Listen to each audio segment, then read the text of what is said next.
Merci d'être avec nous dans ce grand journal et comme chaque lundi, on retrouve Alexis Lacroix pour sa chronique politique. Alexis Lacroix, directeur d'Actualité Juive. Bonjour Alexis. Bonjour Eva, comment allez-vous? Très bien, tout va très bien, c'est la rentrée et c'est la rentrée et toujours pas de Premier ministre. Alors que se passe-t-il Alexis? Pourquoi c'est si long? Alors, à l'aune de pas mal de commentaires, on peut reprendre à notre compte cette idée que le feuilleton est tout de même assez long. Maintenant, feuilleton signifie, on le trouve dans la bouche de certains, d'une partie du commentariat français, signifie que ce serait organisé et délibérément organisé. Moi-même, j'ai une interrogation, si vous voulez.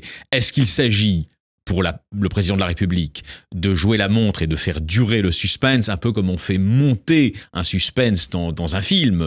Mais si c'est délibérément organisé, ça veut dire que c'est facile. Or, ça semble très compliqué. Voilà, et c'est ce que j'allais vous dire. Ça n'est pas sûr qu'il faille voir une intentionnalité dans cette durée relativement exceptionnelle, sous la 5e, pour la nomination d'un Premier ministre et d'un gouvernement, sachant qu'effectivement, en revanche, on l'a souvent dit dans les analyses qu'on a faites récemment, dans la 4e République, c'était tout à fait banal de prendre 50 jours, 60 jours, 70 jours pour nommer un gouvernement, voire même pour désigner simplement, comme c'est le cas aujourd'hui, un Premier ministre. Donc ça n'est pas sûr que cela réponde à une intention délibérée du chef de l'État.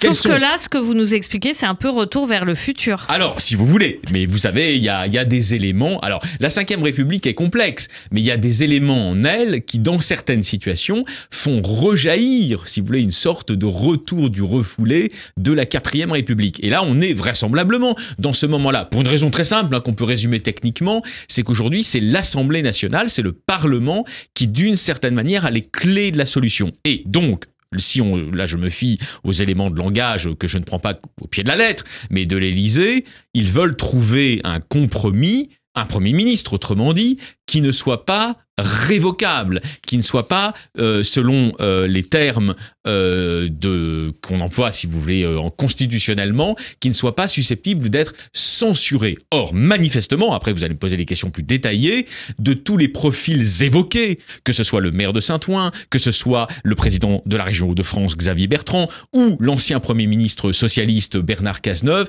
personne, jusqu'à nouvel ordre, n'aurait totalement, c'est une hypothèse, convaincu le président de la République qu'il était une personne non censurable. Mais avec ce grand centre que représente la Macronie, qui a tout absorbé, ça semble difficile de trouver quelqu'un de consensuel, puisque ça a rejeté dans l'opposition tout ce qui auparavant n'était pas considéré comme de la gauche de gouvernement ou de la droite de gouvernement. Mais vous avez entièrement raison. Tout semble censurable. Alors, finalement. Il y a effectivement, il y a deux finalement lignes de fuite. On va voir comment elles vont être résolues dans les heures, peut-être dans les jours qui viennent. On annonce mercredi, on verra bien. Je crois que d'ailleurs que ce sont des délais. Vous savez, c'est un peu comme ces oasis dans le désert qui se reculent au fur et à mesure qu'on avance vers eux. Ils semblent de plus en plus loin. Donc peut-être que les 13 km vont se transformer en 25 km. On va voir, pour prendre cette image de l'oasis. Mais enfin bon, il faudra bien un jour ou l'autre qu'ils nomment un gouvernement. Mais vous avez raison, il y a deux problèmes. Il y a d'abord le bloc central qu'un cas, c'est normal d'ailleurs. Le président de la République a été élu comme cela en 2017, dans cette capacité à fédérer les socialistes et les républicains qui n'en pouvaient plus de leur camp respectif. Je vais très vite, mais en gros, c'est ça, vous voyez, du juppéisme au hollandisme, il a fédéré des gens qui voulaient une nouvelle aventure, une nouvelle synthèse. Et donc, il est logique que dans sa matrice à lui, il souhaite rééditer en quelque sorte ce nouvel exploit, si j'ose dire, vous voyez, c'est-à-dire les deux bouts de l'omelette républicaine avec des gens allant de LR au socialisme. Le problème qu'il a très concrètement aujourd'hui, c'est que par exemple, s'il nomme Xavier Bertrand, qui est un très bon profil, qui représente justement les territoires, la territorialité, eh bien, il n'est pas sûr d'abord que l'ensemble de LR le soutienne, et il n'est pas sûr non plus que des socialistes, même à titre individuel, veuillent jouer le jeu, j'allais dire, de cette nouvelle, entre guillemets, union sacrée. Or, c'est un paradoxe, Eva, nous aurions plus que jamais besoin d'union. Ça ne veut pas dire qu'il faut gommer toutes les différences,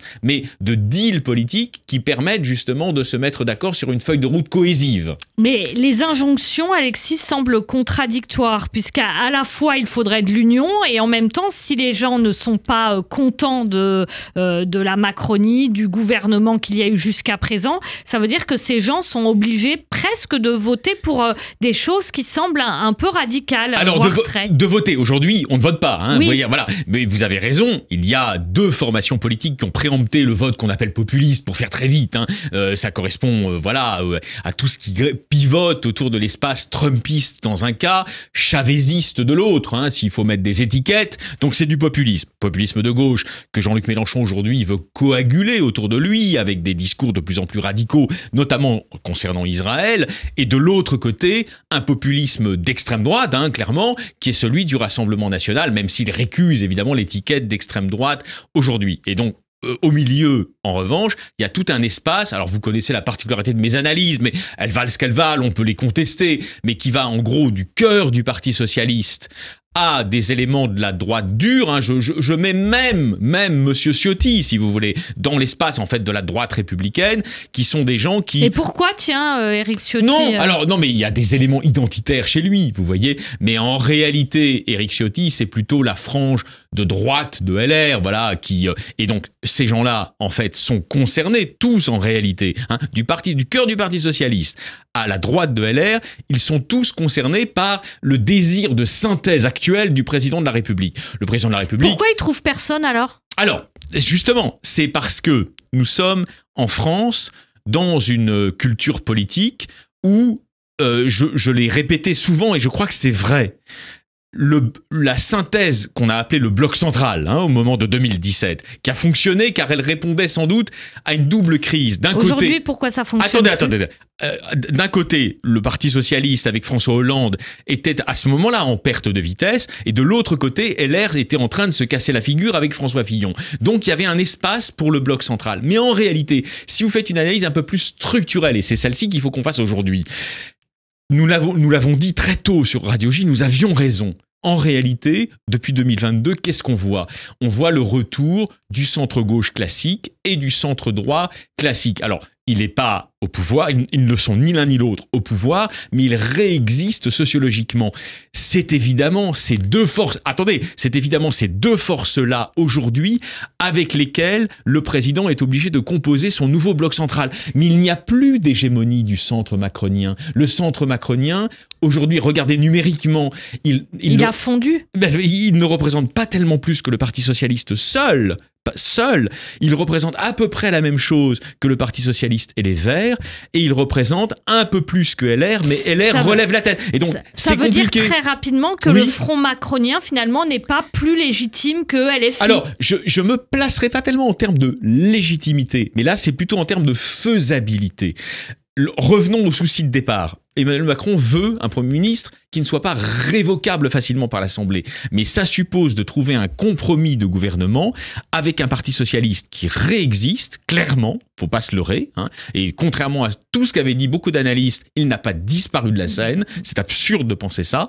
Et des LR qui, eux, justement, tiennent la dragée haute. D'ailleurs, on voit bien, il y a des discours différents. Il y a un discours de Copé ou de Bertrand qui sont plutôt pro-macroniens potentiellement, et un discours très anti-macronien de Laurent Wauquiez. Et donc c'est au milieu de cette équation nouvelle qu'il va devoir réinventer un macronisme ou un post-macronisme en situation non hégémonique. Cela explique en très grande partie pourquoi cela prend autant de temps en réalité. Merci beaucoup Alexis Lacroix, directeur d'actualité juive pour cette chronique politique, et on vous retrouve bien sûr tout au long de cette semaine dans le Grand Journal. Merci.